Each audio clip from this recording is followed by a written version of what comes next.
Hello बच्चों, welcome to my YouTube channel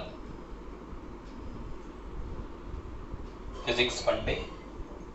today is going on the application of Coulomb's law. ठीक है, इससे पहले हमने पिछले लेक्चर में फाउंडेशन 12 के लिए हमने पिछले लेक्चर्स में कुछ वीडियो डाल रखे हैं जिनमें प्रॉपर्टीज ऑफ चार्ज को और कूलम्ब्स लॉ को डिस्कस किया गया था। तो इन दैट केस आप लोग पीछे के लेक्चर्स में जाके देख सकते हैं। और कूलम्ब्स लॉ का स्टेटमेंट जो था, the force of interaction between the two charges is directly proportional to the product of masses of charges and inversely proportional to this square distance between them। ठीक है, जो चार्जेस का product है वो directly proportional होता है, उनके बीच का सेपरेशन इनवर्सली प्रोपोर्शनल होता है according to the Coulomb's law. इसका स्टेटमेंट हमने डिस्क्रिप्शन बॉक्स में दे रखा है, आप लोग देख सकते हैं। ठीक है, इससे पहले कि हम इसकी प्रॉब्लम शुरू करें तो पीछे से रिकनेक्ट हो लेते हैं, कूलम्ब्स लॉ एक बार देख लेते हैं कि क्या है, कैसे वो काम करेगा। ठीक है, बाकी सारा डिटेल में एक वीडियो बना रखा है, उसको आप देख लें, फिर इसको देखेंगे तो ज़्यादा अच्छे से क्लियर होगा। कूलम्ब्स लॉ क्या कहता है भाई, दो अगर चार्जेस हैं, एक पहले चार्ज को Q1, इनके बीच का सेपरेशन Q2 और इन दोनों के बीच की डिस्टेंस अगर R है तो according to the Coulomb's law हमारा ये कहता है कि जो फोर्स है वो डायरेक्टली प्रोपोर्शनल है चार्जेस के प्रोडक्ट के। जो चार्जेस का प्रोडक्ट आएगा वो डायरेक्टली प्रोपोर्शनल होगा। अगर एक को डबल करेंगे तो फोर्स भी क्या हो जाएगा, डबल हो जाएगा। ठीक है, वो भी दोनों पे, दैट्स द पॉइंट। और फिर वो बोलता है कि अगर चार्जेस के बीच की डिस्टेंस को हम इंक्रीज करेंगे तो फोर्स डिक्रीज कर जाएगा, इनवर्सली प्रोपोर्शनल होता है। मतलब अगर चार्जेस के बीच की दूरी 2 टाइम्स कर देंगे तो फोर्स 1/4 टाइम्स डिक्रीज कर जाएगा। ठीक है, ओके, चलिए।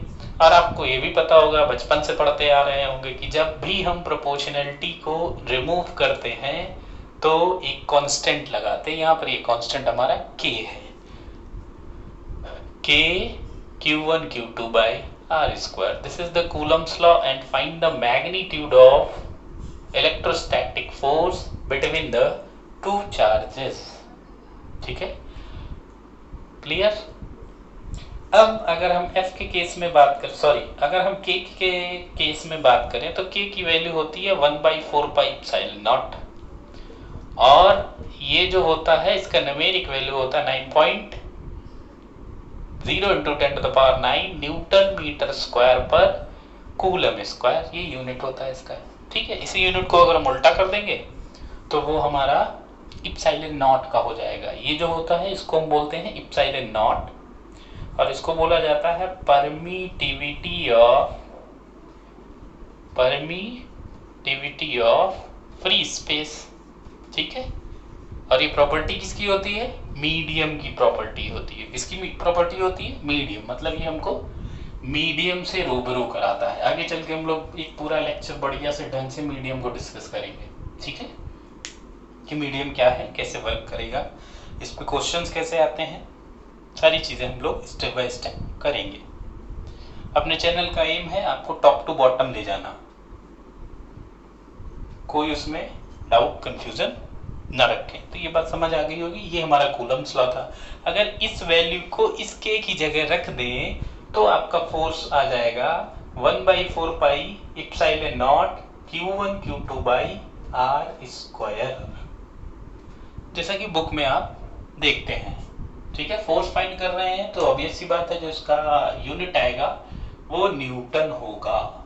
ठीक है, चलिए अब हम लोग आगे की बात करते हैं, इसमें एप्लीकेशन पढ़ते हैं इसके। ठीक है, ये हमारा कूलम्ब्स लॉ था, आप पीछे जाके देख सकते हैं हमारे लेक्चर में जो कूलम्ब्स लॉ का है उसकी डिस्क्रिप्शन बॉक्स में हमने इसका स्टेटमेंट भी दे रखा है। ठीक है, चलिए एप्लीकेशन की बात करते हैं। तो उससे पहले कुछ नॉर्मल सिंपल सी प्रॉब्लम्स में बात करते हैं। ठीक है, चलिए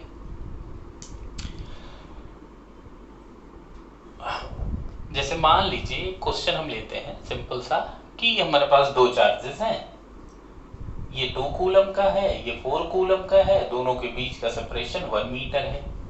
दोनों के बीच का सेपरेशन क्या है? 1 मीटर है। आपसे कहा जा रहा है find the force between them. तो आप क्या करोगे? सिंपल सा फॉर्मूला क्या होता है? F is equal to k times, अभी हम लोग वैल्यू के की नहीं रख रहे हैं, upon r square. Then F is equal to k times Q1 Q2 by r. तो आंसर क्या आ जाएगा? 8K। So simple. ठीक है, ये हमारा क्या है? ये हमारा बहुत ही सिंपल क्वेश्चन है। बात समझ आई? फॉर्मूला अप्लाई कैसे करते हैं, सिंपल सी बात है। कई केसेस में ऐसा होता है आपको फॉर्मूला भी आ रहा होता है, आपको कॉन्सेप्ट भी पता होता है, लेकिन प्रॉब्लम पता है क्या होती है? हम उसको अप्लाई नहीं कर पाते। मतलब हमने बंदूक तो मेरे पास है लेकिन चलानी नहीं आती, तो अप्लाई करना भी हमें सीखना है। तो एकदम सिंपल ऑब्जर्वेशन है, आप इसको देख सकते हैं। ठीक है, चलिए अब कुछ आगे बढ़ते हैं, कुछ स्पेशल, कुछ नया, थोड़ा सा अपने आप को अपडेट करते हैं। ठीक है, चलिए देखिए, अब हम आपको एक क्वेश्चन बताते हैं। सपोज करिए कि हमारे पास एक इक्विलैटरल ट्रायंगल है। क्या है? इक्विलैटरल ट्रायंगल है। ठीक है, और इसके वर्टिसेस पे हमने एक एक चार्ज रखा हुआ है, एक एक चार्ज रखा हुआ है जो कि Q है। इनके बीच की डिस्टेंस क्या है? A है। इनके बीच की डिस्टेंस क्या है? A है। ठीक है, बहुत अच्छा, बहुत सुंदर, बहुत मजा आया, वाह वाह।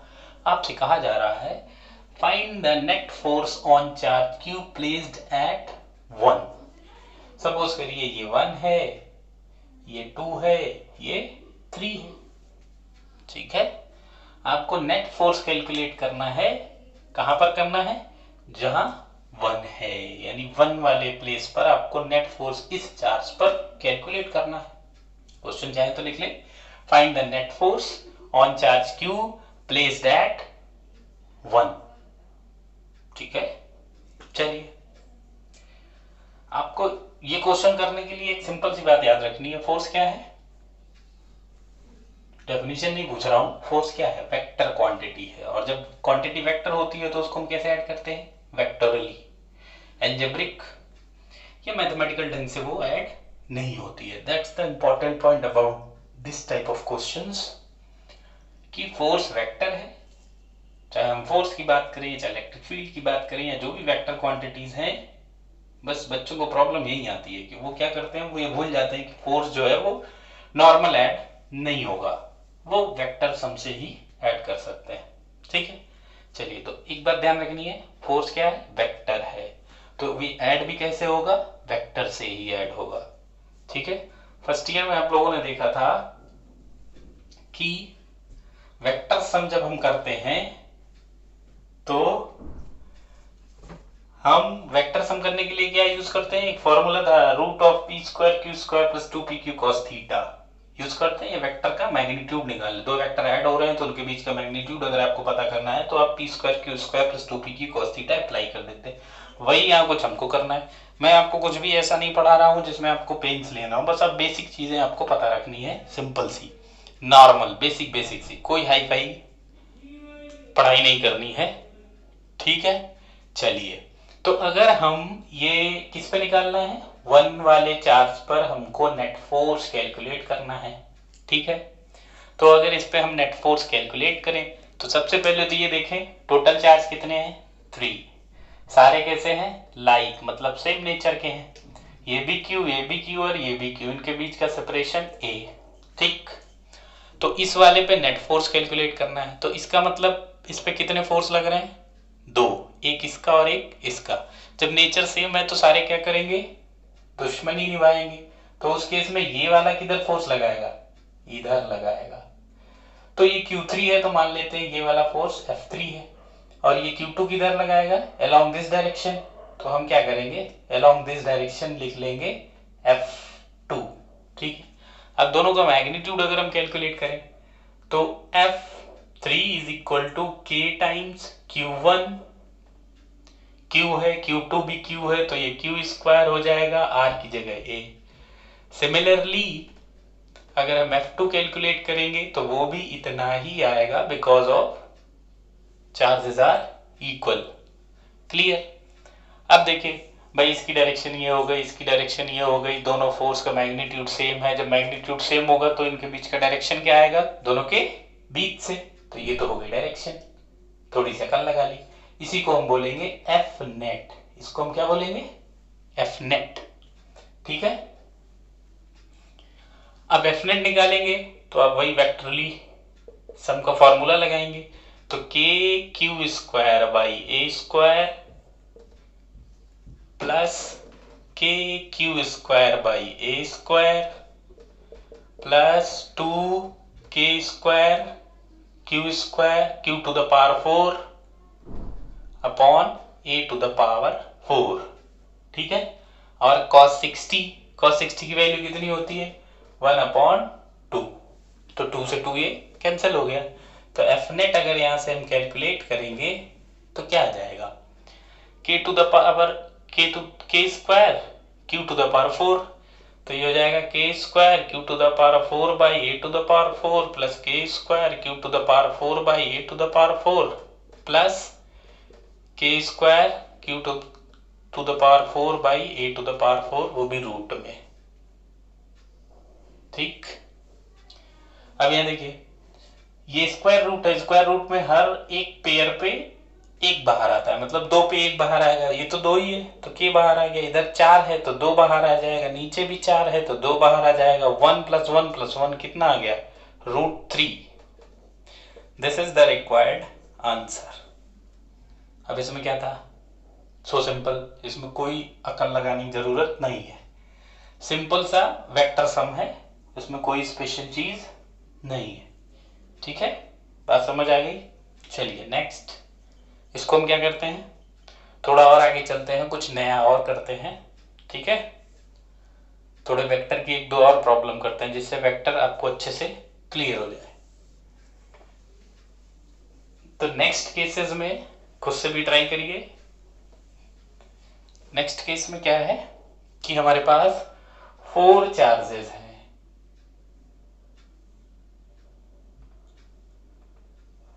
4 चार्जेस और उनको हमने कॉर्नर ऑफ द स्क्वायर पर रखा हुआ है। ठीक है, और ये ए साइड का स्क्वायर है। क्वेश्चन सेम वही, repeat. Find the net force on any individual charge. किसी एक चार्ज पर आपको नेट फोर्स निकालना है, इस पे, इस पे, इस पे या फिर इस पे। ठीक है, तो इसको कैसे करेंगे भाई? पहले 3 चार्ज से कितने फोर्स लग रहे थे? 2। अब 4 चार्ज से कितने फोर्स लगेंगे एक चार्ज पर? 3। अगर हम इसका मान लें तो एक ये कितने फोर्स हो गए टोटल? 3। सारे चार्ज लाइक हैं तो सारे क्या करेंगे? दुश्मनी निभाएंगे। तो सबसे पहले हम क्या करते हैं कि ये वाला फोर्स किधर लगाएगा? इधर। इसको पुश करेगा, ढकेलेगा, क्योंकि ये आपस में दुश्मनी करे हुए हैं। ठीक है, तो इसको हम F1 लेट कर लेते हैं। अच्छा, ये किधर लगाएगा? ये इसको इधर धक्का देगा, इसको हम F2 लेट कर लेते हैं। अगर हम दोनों के प्रीवियस प्रॉब्लम की तरीके दोनों का फोर्स निकालेंगे तो वो सेम आएगा। अगर दोनों का फोर्स सेम आएगा तो इनका जो रिजल्टेंट होगा, क्योंकि ये 90 है, ये 90 है, तो ये भी क्या होगा? 90 डिग्री होगा। ठीक है, तो इस केस में इन दोनों का जो रिजल्टेंट आएगा वो क्या आ जाएगा? दोनों के बीच से निकलेगा ऐसे। तो ये तो हो गया F रिजल्टेंट फोर्स। तो इन दोनों के बीच में F1 F2 के बीच में एंगल कितना है? 90। फिर से हम FR निकालेंगे तो क्या आ जाएगा? √k square upon A to the power 4 का whole square plus k square upon A to the power 4 का whole square cos 90 0। Clear? cos 90 क्या हो जाएगा? 0। सेम फंडा फिर यहां से वही आ जाएगा, यहां से k बाहर आ जाएगा और यहां से q स्क्वायर बाहर आ जाएगा, यहां से a स्क्वायर बाहर आ जाएगा और अपॉन में क्या बचेगा? सॉरी, यहां पर स्क्वायर होगा, √2 बचेगा। तो फाइनली ये जो FR है वो कितना आया? KQ स्क्वायर बाई के q square by a square into √2, मतलब इन दोनों फोर्सेस को ऐड कर लिया हमने और रिजल्ट आया ये। तो अभी हमने कितने फोर्सेस को ऐड किया? 2 को। अभी तीसरा तो बचा है, तीसरा क्या करेगा? अलोंग द डायगोनल इस पर फोर्स एक्सर्ट करेगा। अब अगर अलोंग द डायगोनल फोर्स देखेंगे, अच्छा डायगोनल कितना होता है स्क्वायर का? √2a, ठीक है। तो अलोंग द डायरेक्शन जब ये अलोंग द डायगोनल जब ये फोर्स अप्लाई करेगा इस वाले चार्ज पर, तो वो किस अलोंग जाएगा? जिधर इन दोनों फोर्सेस का रिजल्टेंट है, ठीक है। ये F3 मान लेते हैं। तो क्या F3 और FR सेम डायरेक्शन में है? जब F3 और FR सेम डायरेक्शन में है तो इनको हम डायरेक्टली ऐड कर देंगे। तो यहां से अगर हम F नेट कैलकुलेट करेंगे तो वो आ जाएगा FR प्लस F3। FR कितना है? कि Q square by a square √2 plus F3 क्या? ये भी क्यू ये भी क्यू, तो k टाइम्स क्यू स्क्वायर, बीच की डिस्टेंस √2a, तो 2a स्क्वायर हो गया। तो एफ नेट हमारे पास क्या निकल के आएगा? एफ नेट आ जाएगा कि Q square by a square, तो कॉमन आ गया, अंदर क्या बचेगा? √2 plus 1/2। This is the answer, ठीक है। ये तो नेट फोर्स आएगा। तो आपको ये ध्यान रखना, हम लोग करते क्या है, मोस्टली इस वाले चार्ज को नेग्लेक्ट कर देते हैं, भूल जाते हैं कि ये जो एफ आर है यही हमारा रिजल्ट है, जबकि सच्चाई ये नहीं है। एफ आर के साथ जब हम 3 वाला भी ऐड करेंगे तब आपको नेट फोर्स मिलेगा। नेट फोर्स पूछे जा रहे, टोटल फोर्स कितने आएंगे इस पर, ठीक है। क्लियर है? वीडियो पॉज करके आप नोट कर लें, ठीक है। क्लियर? अब इसके बाद थोड़ा और आगे चलते हैं, इसमें कुछ और थोड़ा सा अपडेट करते हैं क्वेश्चंस को। देखिए, अगर मान लीजिए सेम क्वेश्चन में कुछ नया इंट्रो कर रहे हैं, 4 corners Q Q Q Q side A, और ये इसका डायगोनल, और इनके इंटरसेक्शन पॉइंट पर एक चार्ज Q प्लेस कर दिया। क्वेश्चन फिर वही, find the net force on central charge. Central charge पर फोर्स कितना आएगा? तो पहली बात, सारे चार्जेस कैसे हैं? सेम टाइप के हैं। सोचिए सोचिए, तो जो एफ नेट आएगा वो 0 आएगा। कैसे आएगा भाई? ये भी प्लस, ये भी प्लस, ये भी प्लस, ये भी प्लस, सारे प्लस प्लस हैं, सारे में दुश्मनी होगी, तो ये वाला चार्ज क्या करेगा? इसको पसंद नहीं करेगा, ये वाला इसको नहीं पसंद करेगा, ऐसे ही बाकी दो एक दूसरे को पसंद नहीं करेंगे। देखिए, इक्वल अपोजिट फोर्सेस आ गए तो ये कैंसिल आउट हो जाएंगे वेक्टर के केसेस में। अगर ये प्लस एफ होगा तो ये माइनस एफ होगा, ये माइनस एफ होगा तो ये प्लस एफ होगा, सारे क्या हो जाएंगे? कैंसिल। तो नेट फोर्स कितना आ जाएगा? 0। हाँ, यहाँ एक बात और है, एक चार्ज पर इंडिविजुअल फोर्स 0 नहीं होगा, नेट फोर्स 0 आएगा, ठीक है। चलिए, अब इसमें थोड़ा सा और चेंज लेके आते हैं इसी क्वेश्चन में। चेंज ये है कि अगर हम इस सेंट्रल चार्ज पर नेट फोर्स बताना है और ये चार्ज नेगेटिव है, ठीक है। अगर इस चार्ज को हम नेगेटिव कर लें तो what is the net force on central charge? तो इस केस में क्या हो जाएगा? 0 आएगा? नहीं, जो लोग सोच रहे हैं कि आंसर 0 आएगा वो गलत सोच रहे हैं। क्यों? देखिए, अगर हम इन दोनों चार्जेस की बात करें, तो ये प्लस ये प्लस ये प्लस, तो ये इसको नहीं पसंद करेगा, दुश्मनी निभाएगा, ये इसको नहीं पसंद करेगा, तो ये क्या हो जाएंगे? कैंसल हो जाएंगे, ठीक है। अब देखिए, अब ये तो इसके साथ दुश्मनी करेगा लेकिन ये इसको बचाएगा, ठीक है। तो जो दूसरा भी फोर्स होगा वो भी इधर ही लगेगा, ठीक है। अगर इसको हम F1 मान लें, इसको हम F2 मान लें, तो उस केस में F1 की वैल्यू निकालेंगे तो कितनी आ जाएगी? K Q square by A square. इतना ही हमारा F2 आएगा। F2 इज इक्वल टू क्या आ जाएगा? K Q square by A square.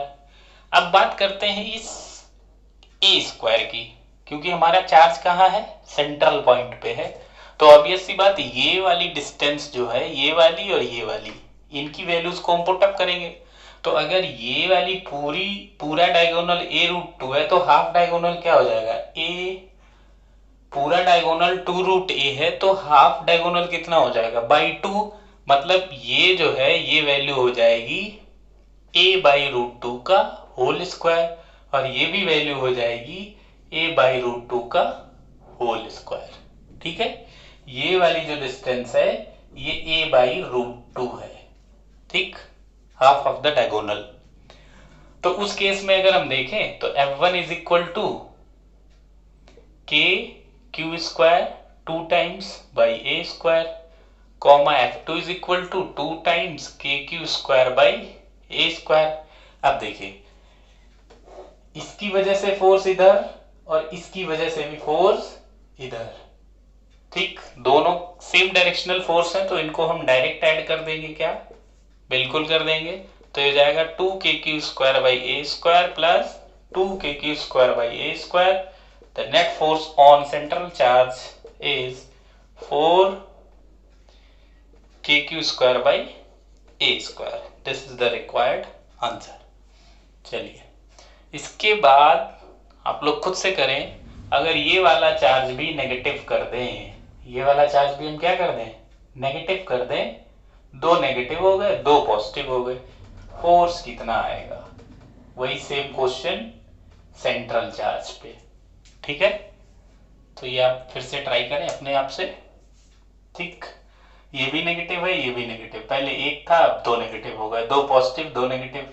तो अगर जो लोग सोच रहे हैं आंसर 0 आएगा, वो गलत सोच रहे हैं। ट्राई करें।